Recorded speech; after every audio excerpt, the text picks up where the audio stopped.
శ్రమజీవుల ఐక్యతనే ఎన్ని విజయాలను సాధిస్తాం.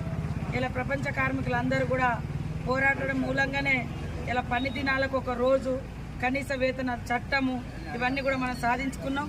కానీ ఈ బీజేపీ ప్రభుత్వంలో అన్ని కార్మిక చట్టాలను రద్దు చేసి మొత్తం ప్రభుత్వ రంగ సంస్థలన్నీ కూడా రద్దు చేసి తమ దోస్తులైనటువంటి ఆదాని, అంబానీ ప్రైవేటైజేషన్ ఎక్కువ చేస్తున్నారు. రాబోయే కాలంలో మళ్ళా బీజేపీ లాంటి ప్రభుత్వాలు ఉంటే రిజర్వేషన్ బోర్డే కాకుండా కార్మిక చట్టాలన్నీ కూడా రద్దు చేసి మళ్ళీ బ్రిటిష్ వారి కాలంలో ఎట్లయితే బానిసత్వంతో మరి పని గంటలు అనేది లేకుండా, వేతనాలు లేకుండా చేసే సిస్టాన్ని ఈరోజు బీజేపీ ప్రభుత్వం దేశంలో ప్రవేశపెడుతుంది. దానికి వ్యతిరేకంగానే అన్ని పార్టీలు, అన్ని కార్మిక సంఘాలు ఐక్యమై ఈరోజు ఎన్నికల్లో పనిచేస్తున్నాయి. ఇక్కడ కూడా ములుగులో కూడా మరి మనము అదేవిధంగా కమ్యూనిస్టు పార్టీలు మనం అందరం కూడా ఐక్యంగా పనిచేసి కేంద్ర మాజీ మంత్రి బలరాం నాయక్ గారిని గెలిపించుకుందాం.